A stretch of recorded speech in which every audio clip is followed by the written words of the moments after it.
De retour dans Sarthe-et-moi de là et on a pris place dans cette pop galerie au sein du Centre des Jacobins pour parler de cette nouvelle édition de Le Mans Pop Festival, toujours avec mon invité d'honneur Brigitte Thomas.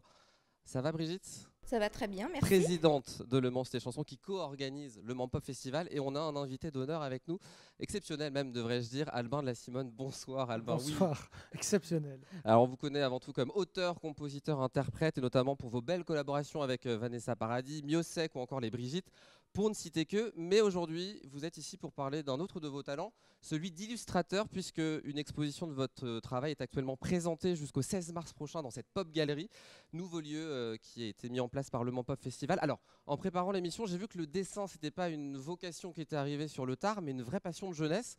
Vous avez fait des études d'art graphique du côté de la Belgique. Ouais, j'ai grandi à Amiens et je suis parti à l'âge de, je sais plus, 15 ans en Belgique dans le but de devenir dessinateur. Je voulais pas du tout être musicien en fait. Et c'est pendant mes études de dessin que j'ai commencé à faire de la musique et que j'ai finalement abandonné le dessin. Alors oui, vous dites le dessin m'a quitté à l'âge de 18 ans.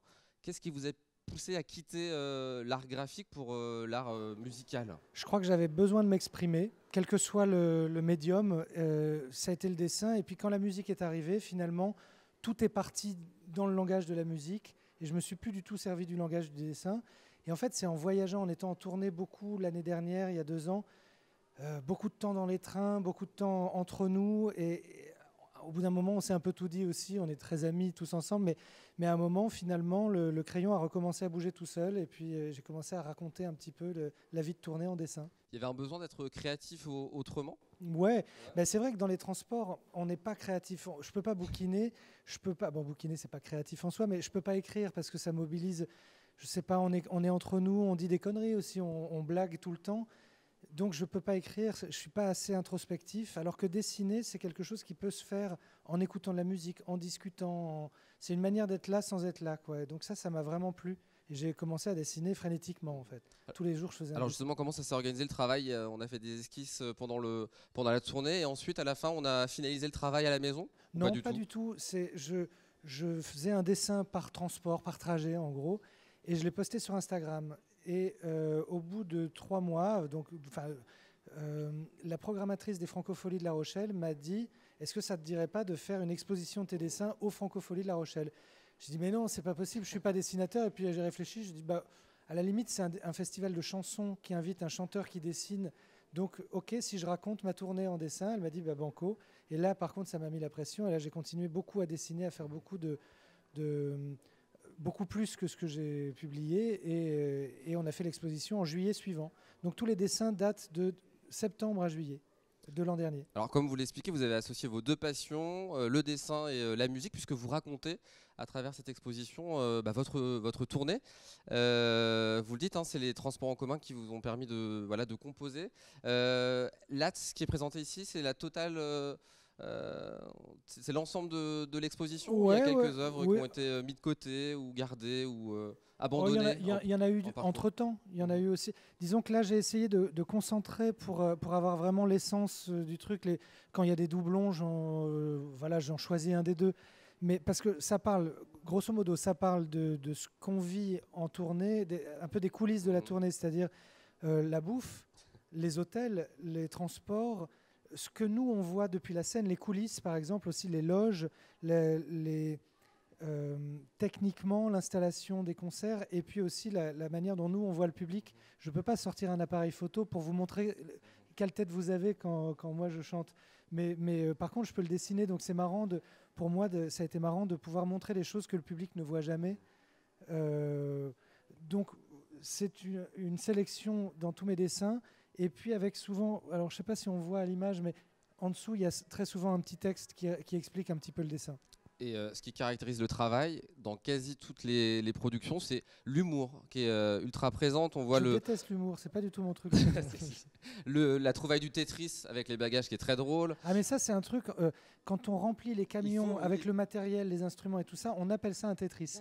C'est même un truc rentré dans le langage des techniciens. Moi, je pensais que vous l'aviez créé, vous voyez. Non, mais par contre, moi j'ai dessiné du coup un Tetris vraiment de bagages. Et puis vous parliez de la nourriture et des spécialités locales que vous dégustez au nom de Sodebo, Dona, Yoplait, Lez, Nestlé.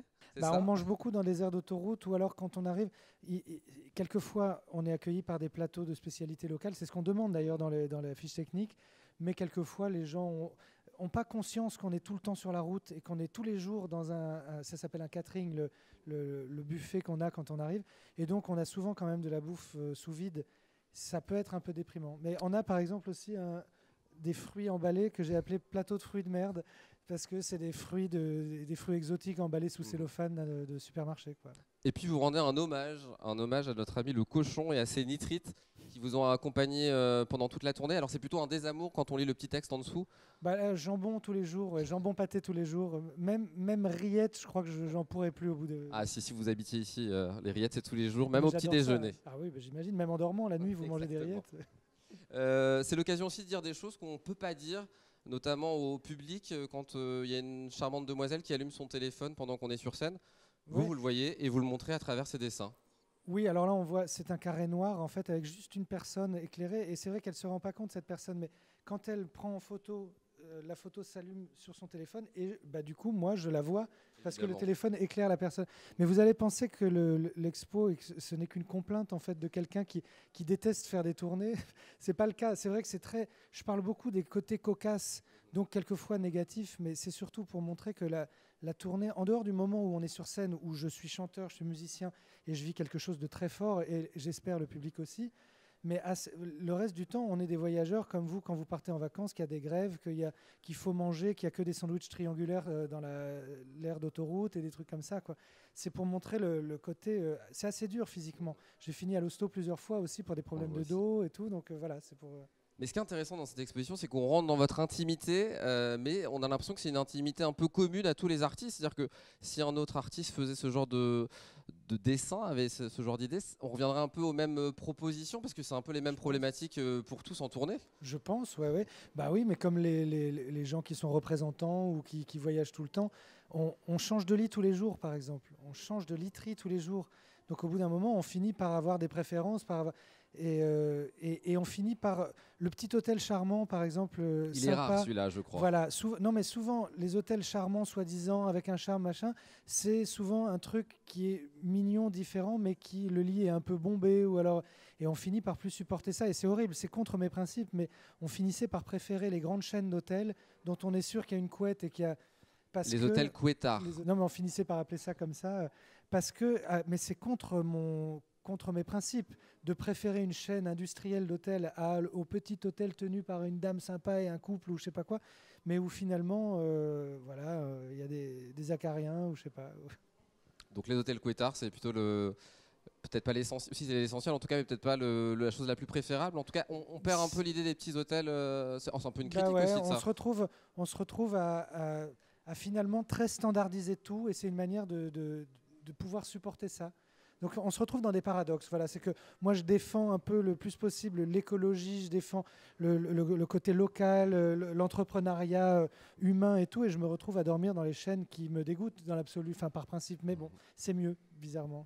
Alors, Almana Simone, auteur, compositeur, interprète, illustrateur. Pas vraiment danseur, par contre, c'est ce qu'on voit aussi. C'est approximatif, il y a eu une amélioration, il y a toute une anecdote derrière cette histoire du danseur. Non, par contre, non, je danse très mal, mais par contre, j'ai appris à utiliser mon corps sur scène quand même. Quoi. Même Vous avez fait un stage, je crois. Pas un stage, mais je prenais des cours de danse moderne jazz avec Arthur H. À un moment, on s'était inscrit à un cours qui est tenu par le chorégraphe de Dalida. Alors, pourquoi du coup avoir fait ce dessin sur où on vous voit danser ? Alors, parce que alors c'est quand même c'est tiré de faits réels. J'ai fait ces mouvements-là. Ah. Mais donc vous dansez sur scène. Je danse sur scène, mais je suis assez ridicule. Mais c'était l'occasion de raconter justement cette grande anecdote des cours avec Arthur H, où on était en limite avec les guêtres et à faire des trucs assez rigolos, quoi. Une autre chose que vous maîtrisez pas vraiment, c'est la couture. Et le langage de la couture, quand il faut expliquer à la couturière qu'est-ce qu'il faut changer sur le costume. Ça aussi... Oui, elle est juste derrière, on va la voir. Je me sers des dessins pour communiquer, ou avec aussi des techniciens japonais quand je vais au Japon. Plutôt que d'expliquer en anglais approximatif, je dessine, j'explique, je fais des flèches, c'est vachement plus simple. Voilà. Donc du coup, j'ai exposé ces dessins qui font partie de ma tournée. Parce que c'est vraiment comment retaper mon costume, expliquer que la manche est trop grande, autant le dessiner tout de suite. C'est plus simple. Oui. Est-ce qu'il y a des points communs entre la création artistique d'un dessin et celle d'une chanson ou d'un album, ou est-ce que c'est totalement différent? Dans mon cas, c'est le jour et la nuit, dans le sens où j'ai l'écriture de chansons très difficiles. Je galère vraiment pour écrire, je mets des mois à écrire une chanson, alors qu'après, il faut qu'elle ait l'air de rien, qu'elle ait l'air toute simple. Alors que dans le dessin, je suis complètement décomplexé, je m'en fous complètement. Mais je me fous pas du résultat, mais quand je dessine, j'ai aucune Il y a peur. une facilité qui existe. Ouais, je m'en fous de rater, je m'inquiète pas, je dessine sans enjeu. Alors que quand j'écris, c'est tellement important, c'est tellement le centre de ma vie que du coup, je balise et que je suis un peu tétanisé. Donc je dessine pour me soulager, et c'est une forme d'expression qui m'est facile. Donc c'est agréable, ça. Et une fois qu'on livre son travail à travers une exposition ou la sortie d'une chanson ou d'un album, c'est la même anxiété ou là aussi c'est différent?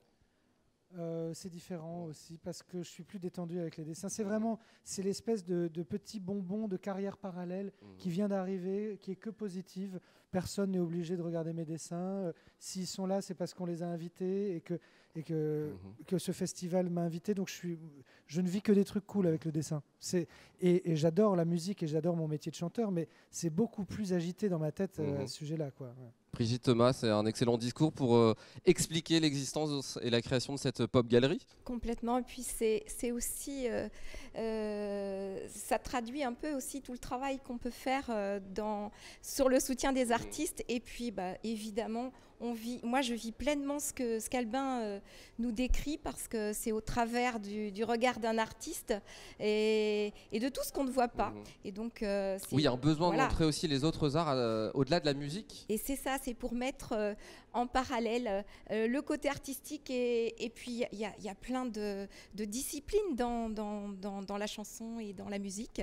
Et il se trouve qu'Albin a ces deux passions qu'il combine, et c'est vraiment très très très intéressant et à découvrir, en tout cas pour ceux qui ne connaissent pas. Alors on est au sein d'une galerie commerciale.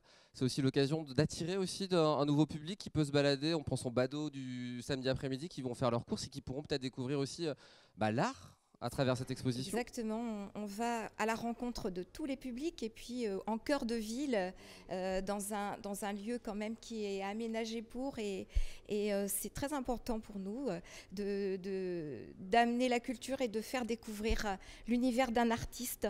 Albin, à l'époque, ça fait quand même plusieurs années, on avait reçu Jeanne Chéral, et je pense que Albin connaît bien Jeanne Chéral, et voilà, on est toujours près du travail, en tout cas. C'est une passion aussi pour nous, d'accompagner. Nous, on sent la différence aussi quand on est accueilli par des gens passionnés. On le sent vraiment. On est parfois accueilli par des gens moins passionnés, et c'est tellement agréable de sentir cette chaleur-là. Non, mais je plaisante pas. C'est vachement important. Encore une fois, nous, c'est notre quotidien d'aller dans des villes et de vivre des choses avec des gens qui soit font ça un peu contractuellement parce qu'ils ont pour mission d'organiser des trucs, ou alors sont passionnés et nous racontent des anecdotes de trucs. C'est le cas ici au Mans. Ah oui, bien sûr. Oui. Sinon, je le dirais pas comme ça. Là, il y a un petit dessin d'ailleurs qui est derrière, qui traduit lui, un c'est peu pas ça. Un passionné. Oui, voilà. Qui explique que c'est pas plein ce soir, qu'on attendait mieux aux Victoires de la musique. Ouais. Un dernier mot, la suite pour vous, Alban, la Simone, c'est quoi d'autres expositions? L'exposition qui va se L'expo se va balade, voyager. elle va au Japon, au Canada et dans le nord de la France. J'ai arrêté les concerts là un petit peu. Je produis le disque d'une chanteuse qui s'appelle Pomme.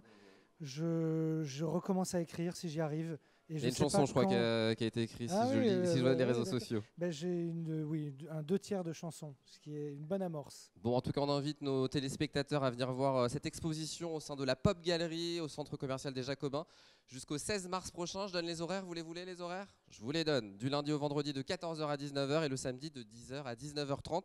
Et votre dernier album est toujours disponible, l'un de nous évidemment, qu'on trouve chez tous les bons disquaires. Je rajouterais juste que le samedi, on a des mini-concerts aussi qui vont se passer. Et on en parlera juste après la pub, Voilà. si vous êtes d'accord, Brigitte, parce qu'on ne se quitte pas, on se retrouve pour la dernière partie. Merci Alban de la Simone d'avoir été notre invité exceptionnel de Sarthe-et-Moi de là. Très bonne soirée et à tout de suite pour le face-à-face avec Brigitte Thomas.